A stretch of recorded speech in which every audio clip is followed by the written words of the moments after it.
Greetings,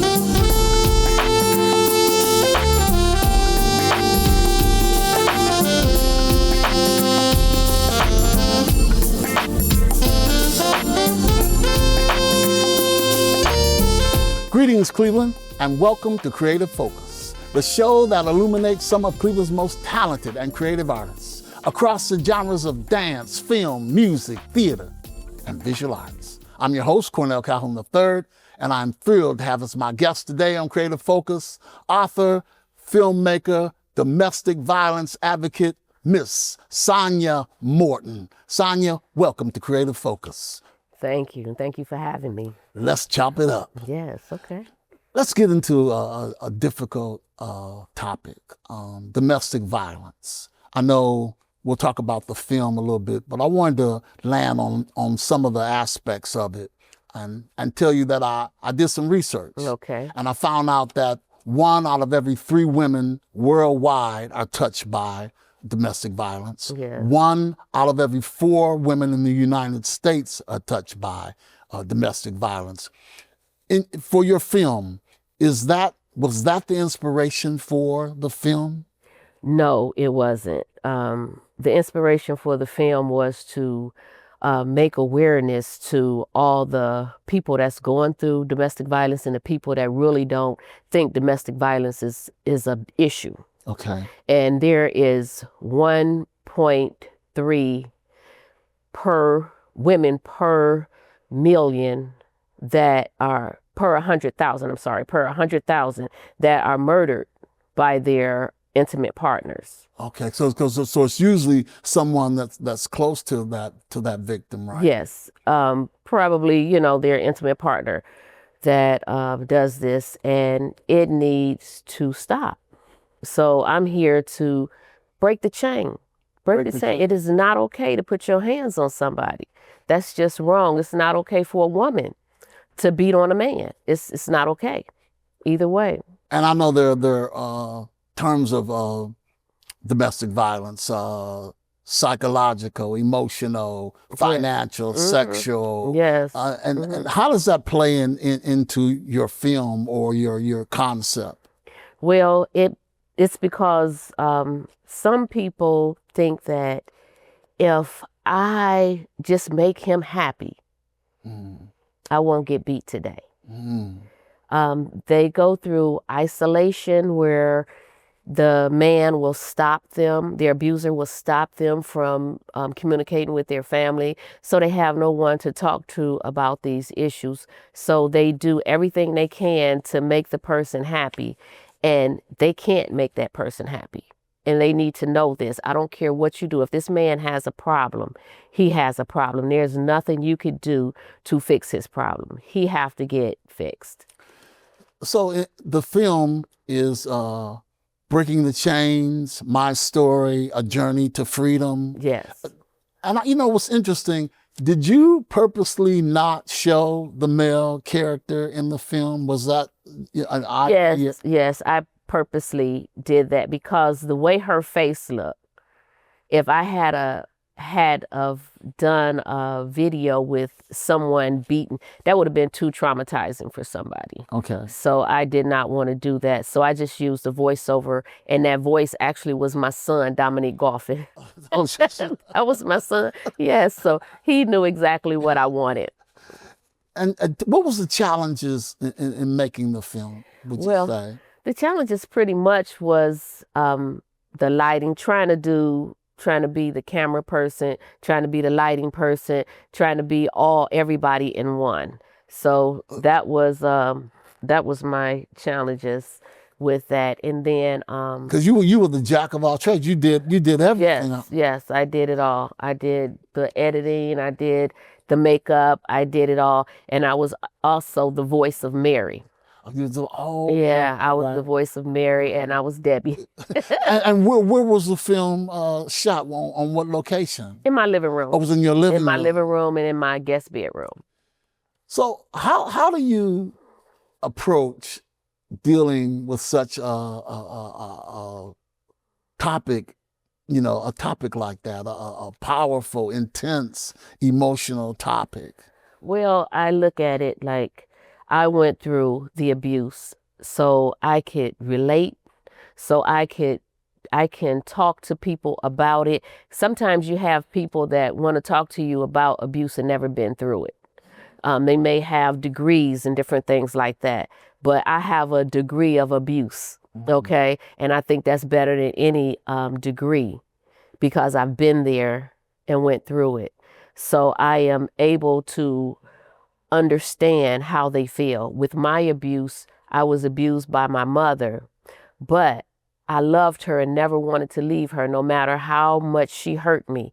I never wanted to leave her. So I can understand these women who are getting beat and don't want to leave because they think that's love. It was a different story for me, but love is not being abused. And what do you want the audience to take from the film? I want them to see what happened behind closed doors. I want them to understand how deep domestic violence is. It's not just a push, a slap, or being cursed out. It's deeper than that. And I want people to know, I want people to share the movie so their mother, their sisters, their cousins, everybody to see. Sometimes people don't want to go and get help. They're ashamed, but they will go in their bedroom, turn on YouTube, watch some stuff. So if you share the movie, you'll help millions of people. Now, how can people watch the film? They can go to youtube.com/recovery43. Give me that again and we'll put it on the screen. Okay, it's youtube.com/recovery43. What do you think some misconceptions of domestic violence are that people have, would you say? Some people feel like if somebody slap you, that's not domestic violence. If somebody's just yelling and cussing at you and belittling you, that's not, but it is. All of it is abuse. All of it is abuse. If they're cussing you out, if they're pushing you, if they're isolating you, all of that stuff is abuse. And people don't know the different types of abuse. There's all different tactics that they use, like gaslighting, benching, ghosting, love bombing. What is gaslighting? Gaslighting is making you feel like you don't know what you're talking about. For example, you told me to go to the store and to go get your clothes from the cleaners or something like that. And I go and do that. And then I come back and you say, I didn't tell you to do that. And you say, well, yes, you did. No, I didn't tell you to do that. I told you to do this, do that, and the other. So that's gaslight, making you feel like you losing your mind or something. They turn everything around. I didn't say that. I didn't do that. I didn't hit you last week. I didn't do this. And you know good and well this happened. But after a while of being gaslighted, you start questioning yourself. So that's gaslighting. And what was one of the other terms you used also? Ghosting. And what's ghosting? Ghosting is when somebody just disappear on you. You know, they go to the store and never come back. They never give you an explanation or anything. They just disappear on you. Okay, and in this film, what was the genre for this film? In this film, it was isolation. She was isolated from her family. It was physical abuse, and it was a little ghosting. It was a lot of ghosting, narcissists in there, stuff like that. So it's a real powerful movie. Yeah, it is. And we're going to take I have a clip. We're going to show the audience a clip of it. Breaking the Chains, My Story, A Journey to Freedom by Sonja Morton. Let's take a look. No, officer, I'm not okay. I want to press charges. I want him to see what it feel like to be beat every day. Put your foot on my neck. I want to press charges so he can see how it feels. But I can't see it. He's tearing me down. I need to go to the hospital. But underground. This is my story. This is my story. This is my song. This is my song. This is my. I can't go on. Lord, I sing this song to you so I don't go underground. Every tear I drop, every scar I beat is a step towards me being dead. This is my story, this is my song. I'm moving on. I pray this is a testament to my grace. I leave this place. This is my story, this is my song. I have moved on, I stand strong. This is my song, this is my story. I changed my story, and this is my life. I have moved on.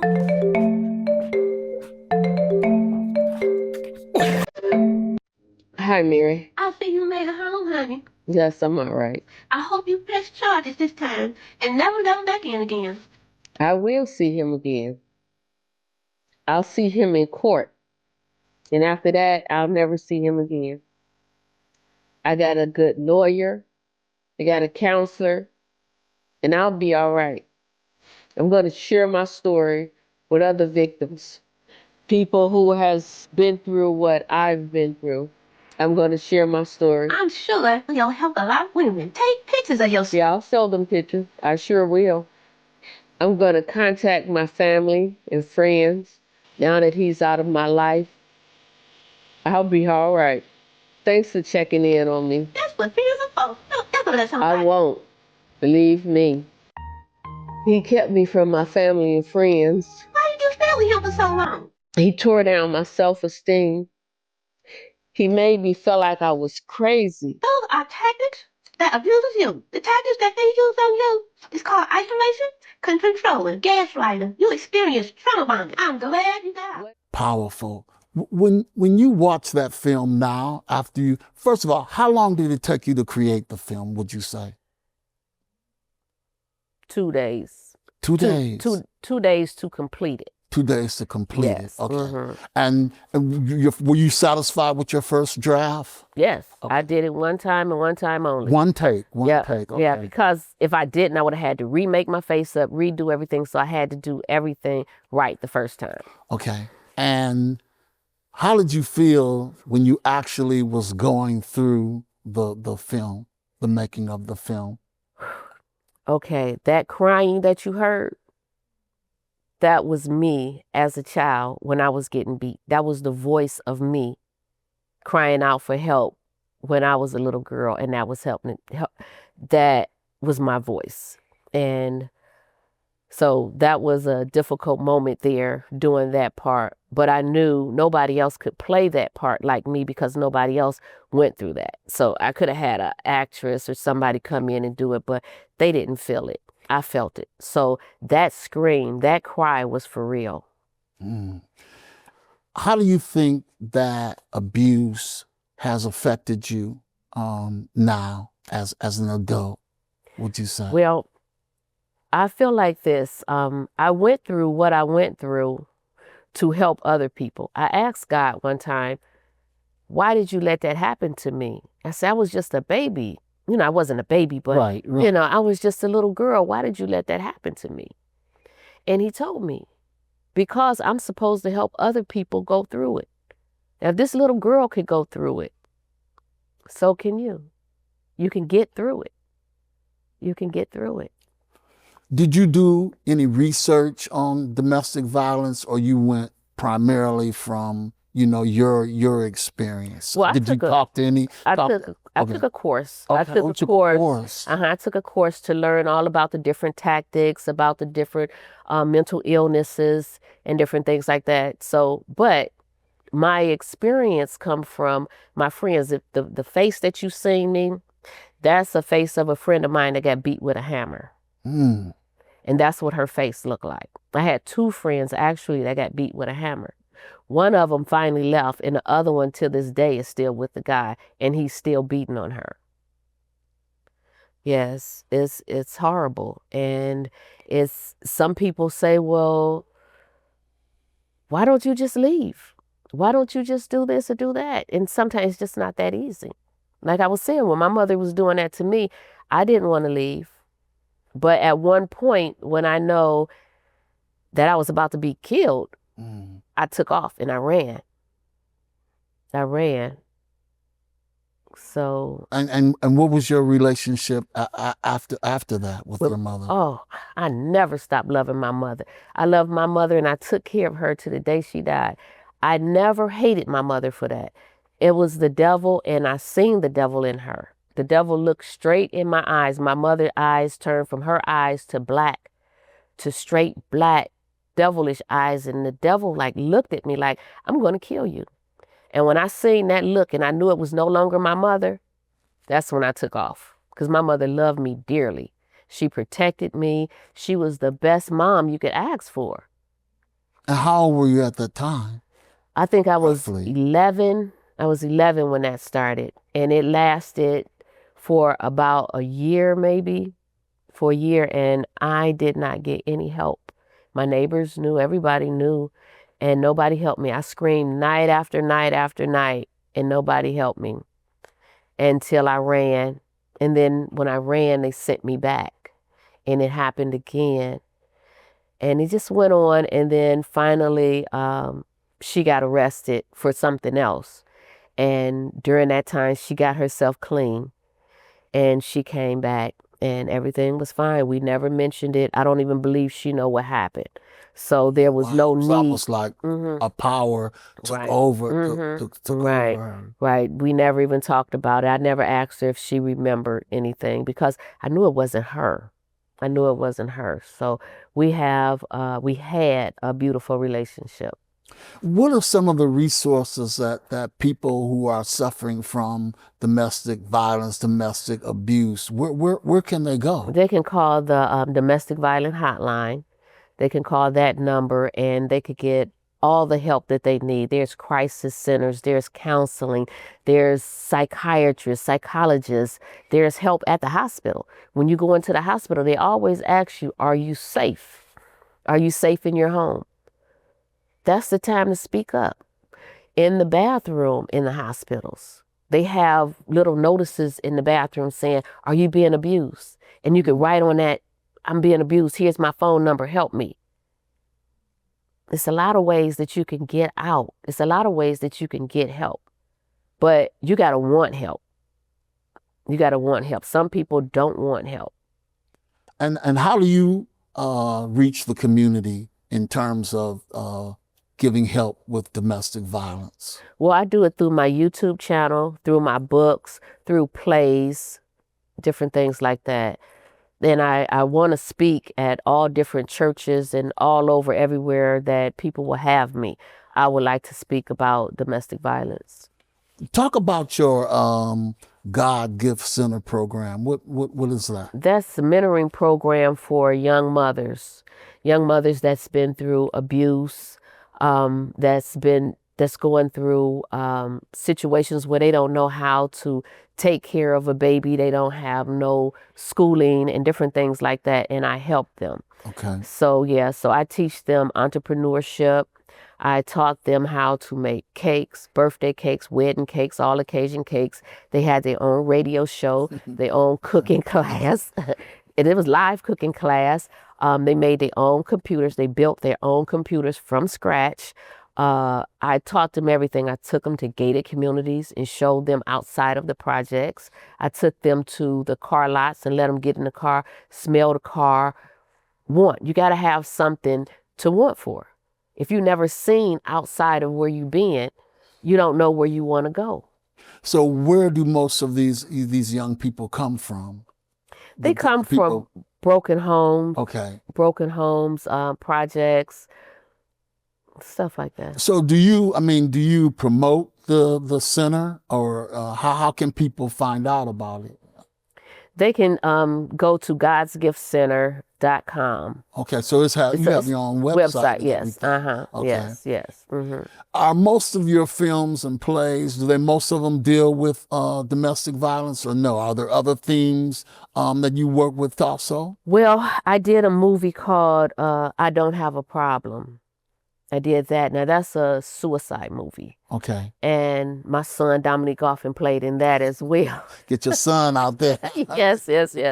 So that movie was about domestic violence. I mean, not domestic violence, about suicide. And he had lost his best friend and he felt like he had no reason to live. Right. And he tried to kill himself, but there was an angel there. There was an angel he was talking to and didn't know.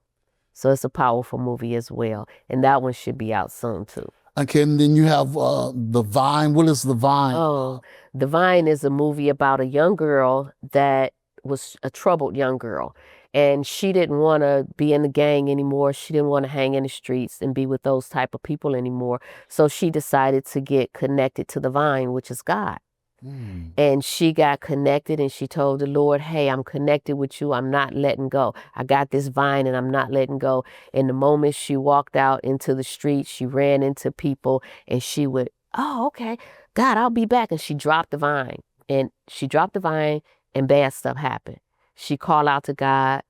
She picks up the vine, she stays connected, and she run into somebody else, let that vine go. And every time she let that vine go, something really bad happened to her. And at the end of the show, close to the end of the show, when she let that vine go, she almost lost something. Wow. Yeah, she almost lost something. What makes you so passionate about film? I always had this creative mind ever since I was a little girl. All stories would just come to me and just come to me.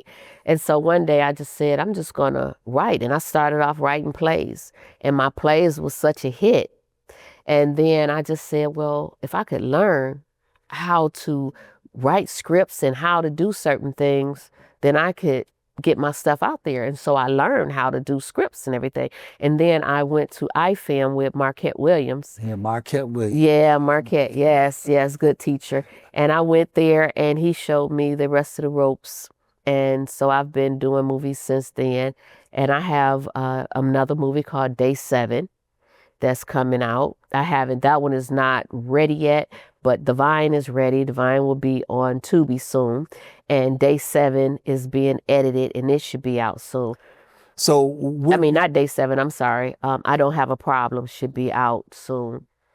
Was God, What About Me, was that a film? Or No. That's your book? That's my book, Oh, God, What okay. About Me? Talk a little bit about that. I heard some good things about it. Right. God, What About Me is a glimpse into people's lives, the different things they went through, whether it was rape, whether it was family problems, whether it was weight problems, bullying. It's some of everything in that book. Everybody's story is in that book.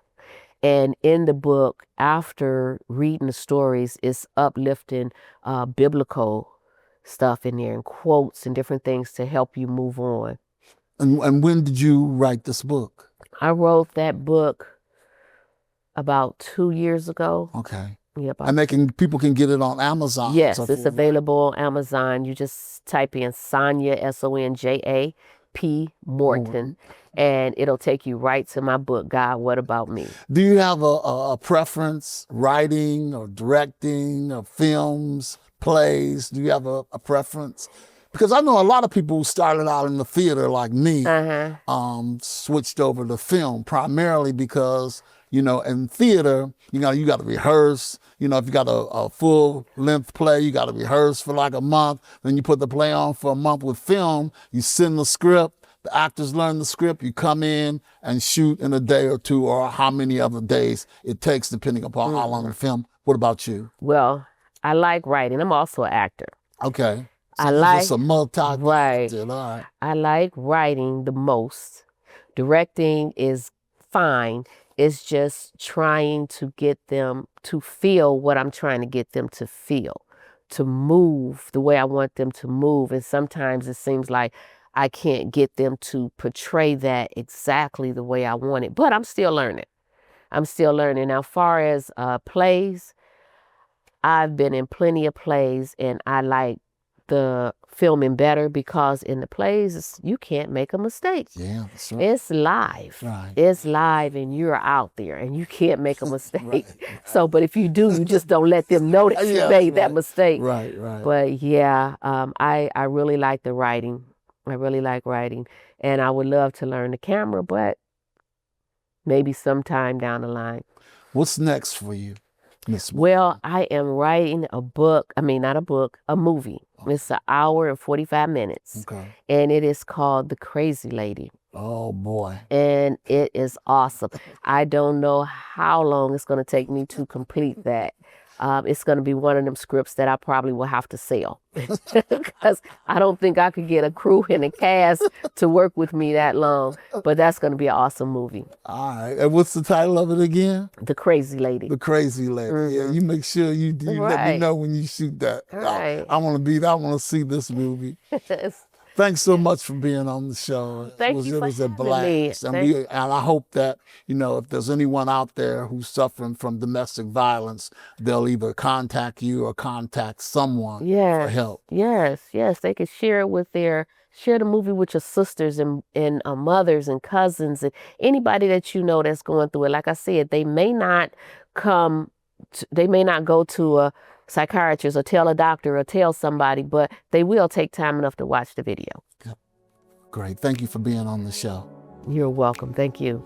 I want to thank my special guest, Sonja P. Morton, for hanging out with us today on Creative Focus. So that's it, Cleveland. We're out. But remember, a true artist is not only inspired, but inspires others. I'm Cornell Calhoun III for TV 20 and Creative Focus. Until the next time becomes our time, be well.